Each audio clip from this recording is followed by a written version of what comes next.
Sveiki, gerbiami lankininkai. Norėjau pristatyti Adi Padmuko darbą, kas buvo žalio lanko varžybose šių kalėdinėse, matė, kaip aš su juo šaudau. Galiu pasakyti, tai yra puikus lankas pradedančiajam. Pagal tipą tai yra turkiškas lankas, būtent pagal pilvuką ir išdėstymą bazės. Vieni geriausi lankai, jeigu palyginant bazę, jinai turėtų būti maždaug su nykščiu. Pas lankas jisai kainuoja 150 eurų. Aš jį tikrai norėčiau kažkam tai parduoti, nes ateityje noriu, kad Lietuvos lankininkystėje atsidurtų daugiau lankų, kurie šaudo būtent turkiškais, tradiciniu būdu, būtent nuo kumščio ir kaip turkiškas lankas su žiedu. Tempiasi jisai lengvai, galima puikiai ištempti be žiedo, nes čia yra 25 svarai. Tai pradedančiajam būtų puiku. Iš varžybų galiu pasakyti, kad baigiant šaudant antrą kvalifikaciją ir šaudant toliau, man šiek tiek paraudo nykštys, nes aš dar nesu visiškai pripratęs šaudyti turkiškų metodų. Turkiškas žiedas, jisai yra truputį mažiau atlaidus. Juo reikėtų labiau šaudyti įgūdusiems specialistams. Tai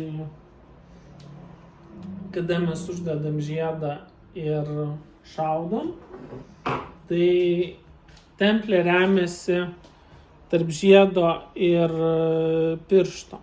Šitaip užrakint. Tokiu būdu šiek tiek apkrovos perima pats nykštys ir taip šaudyti yra sunkiau. Pradedantiesiam aš rekomenduočiau naudoti klasikinius žiedus. Nesu pasiruošęs, bet kadangi apie tai kalbėjau, tuo atnešiu vieną iš klasikinių variantų.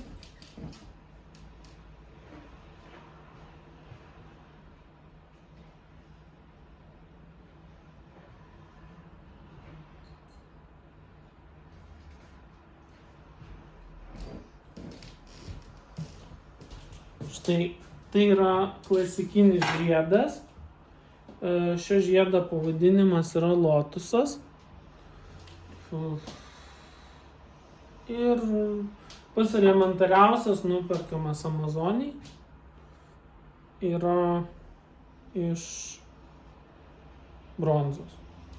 Tai jeigu man klasikinį žiedą, kada jūs dedat strėlę, vėl strėlė dedasi iš dešinės pusės. Priežastis to, kad koviniai antgaliai, jie būdavo aštrus ir žmogus galėdavo įsipjauti. Todėl kišti per apačią arba bandyti uždėti vis dėlto būdavo pavojinga. Aišku, ilgieji lankai, jie šaudo iš kairės pusės, bet tai yra atskira tema, kadangi trumpasis lankas jis dažniausiai buvo naudojamas ant arklio, tai dar prisideda papildomą judinimą, kas galėjo sužeisti lankininką. Taigi grįžtant prie klasikinio žiedo, kurį aš rekomenduočiau pradedantiesiam. Tarp kitko, strėlė dedasi kita pusė, negu jūs esate pratę. Krypiančioji viena plunksna yra į lanko pusę. Templė dedasi grinai ant žiedo. Jeigu matyti, patraukus ranką, jinai įsitvirtina. Ir kada jūs užrakinate, galima judėti tas lankas strėlė, jinai laikosi tvirtai. Vienas iš pratimų yra šaudant, darant pritupimus ir atsistoja šaunant. Tai daug lengvesnis žiedas. Grįžtant prie paties lanko, kurį aš noriu parduoti, tai vėl kaina 150 eurų yra sąlyginai nedidelė. Perkant iš meistro kaina būtų apie 80 eurų. tačiau muito procedūros, pačio lanko atvykimas į Lietuvą, jis užtruktų daug ilgiau. Kas man lanke patiko, tai sijos, šios dalis yra gražiai suvestos ir čia vat matosi, nėra balnelio, o yra gražiai įpjautas sijos tos templės įdėjimas. Kas nelabai patiko, tai žiūrint sijos kraštą, kuris įdega templė, yra gana siaura ir reikėtų su švitriniu šiek tiek pašveisti.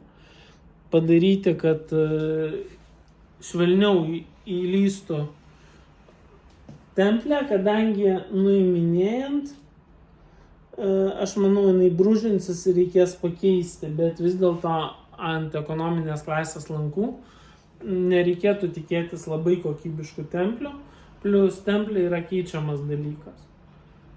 Tai tiek trumpai apie šitą lanką. Mano Facebookas yra Paulius Stasiulaitis, galite surasti ir mielai aš jums parduosiu bei pamokinsiu šaudyti. Lygiai taip pat perkant lanką galėsiu parduoti jam pritaikytas strėlės. Vienos strėlės kaina būtų 10 eurų plus PVM. Taip pat ačiū visiems ir tikiuosi šis video susilauks peržiūrų.